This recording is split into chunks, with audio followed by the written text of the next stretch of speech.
नमस्कार। मैं संजीव कुमार आज प्रेरित जीवन जीना आपकी परम पुकार जिसके रचनाकार हैं डॉक्टर वेन डब्ल्यू डायर, इसके दूसरे अंश को संक्षेप में प्रस्तुत करने का प्रयास कर रहा हूँ। Your ultimate calling, living an inspired life. अनुवादक हैं दिनेश मालवी जी। हम क्या कर रहे हैं या अतीत में हमने क्या किया, इस पर विचार करना प्रेरित जीवन की दिशा में बड़ी बाधा है। ईश्वर के विपरीत जब हम प्रेरित होते हैं तो हम पूरी तरह वर्तमान में होते हैं। हम एक ऐसे अनंत ब्रह्मांड में रहते हैं जिसका न कोई आदि हो सकता है और न अंत। हर तरह की ग्लानि और पछतावे सिर्फ हमें वर्तमान से दूर करने के रास्ते हैं।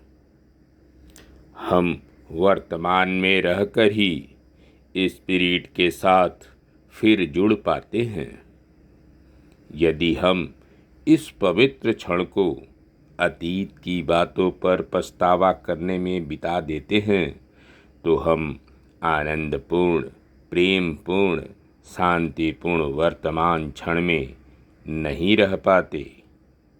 वर्तमान क्षण को ग्लानि, पछतावे और खेद से भरना अहंकार के लिए बहुत अच्छी बात होती है और हमें हमेशा आत्मभाव के विरोध में रखता है।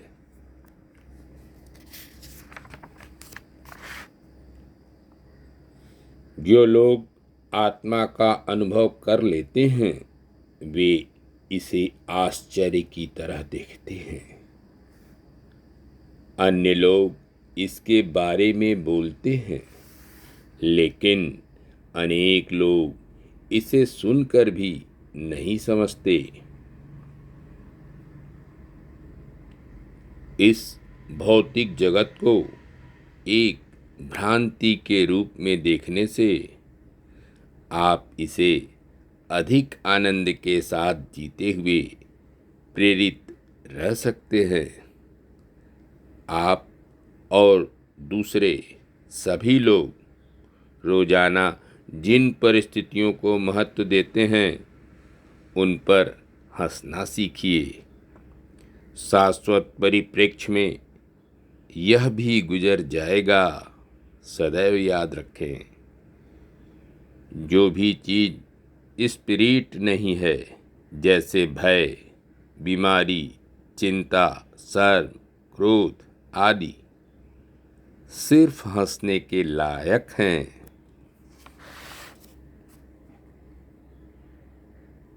मानव जीवन का लक्ष्य और उद्देश्य ईश्वर का ज्ञान प्राप्त करना है।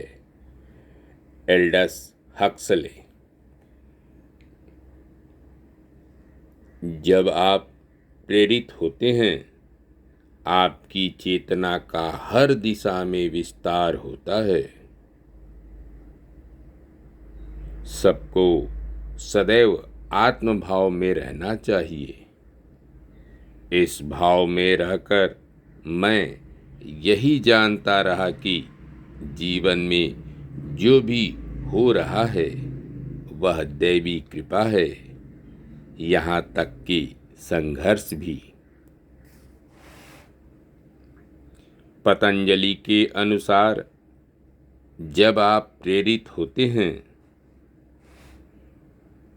हमें ऐसे व्यक्ति का पता चलेगा जिसकी हम कल्पना तक नहीं कर सकते, क्योंकि हम अहंकार के कारावास में बंद होते हैं।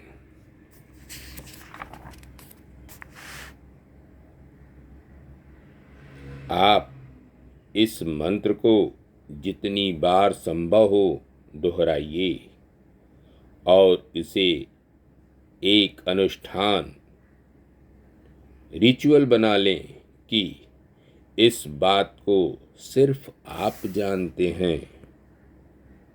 मैं जो भी निर्मित करना चाहता हूँ उसे करने के लिए मेरी कोई सीमा नहीं है।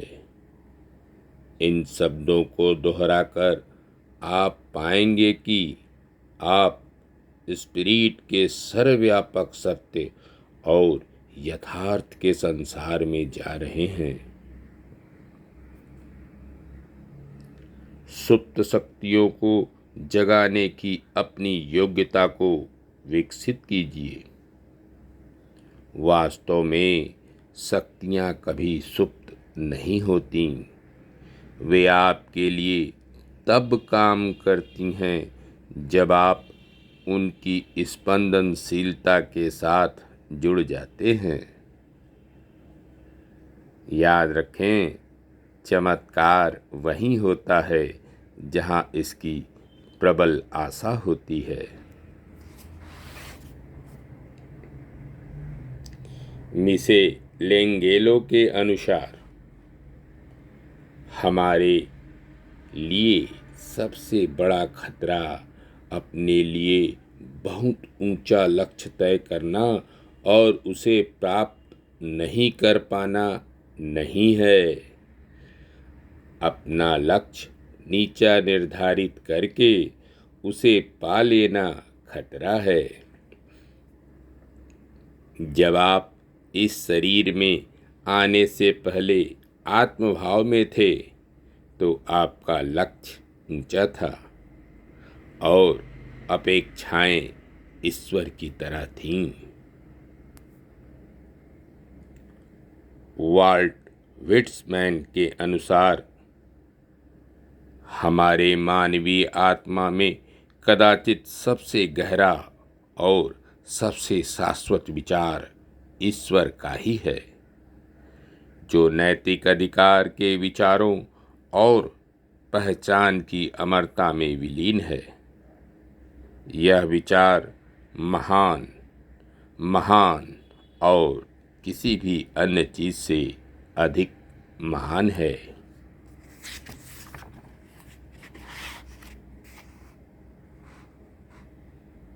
अगर हम अपने जीवन की हर अवस्था की समीक्षा करें तो पाएंगे कि अपनी पहली सांस से अंतिम सांस तक हम परिस्थितियों के दबाव में रहते हैं।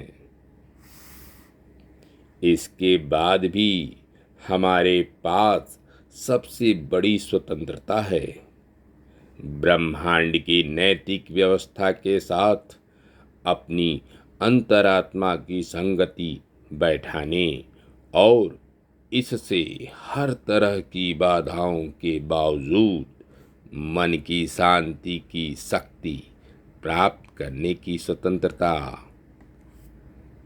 यह कहना और लिखना आसान है, लेकिन यह हमेशा एक ऐसा काम है जिसे हर दिन समर्पित होना चाहिए। हर सुबह हमसे चिल्लाकर कहती है, वह करो जो करना चाहिए और जो भी हो उस पर विश्वास रखो। या जहान वुल्फगांग फॉन गेटे। धन्यवाद। नमस्कार। शेष अगले अंक में। मैं संजीव कुमार।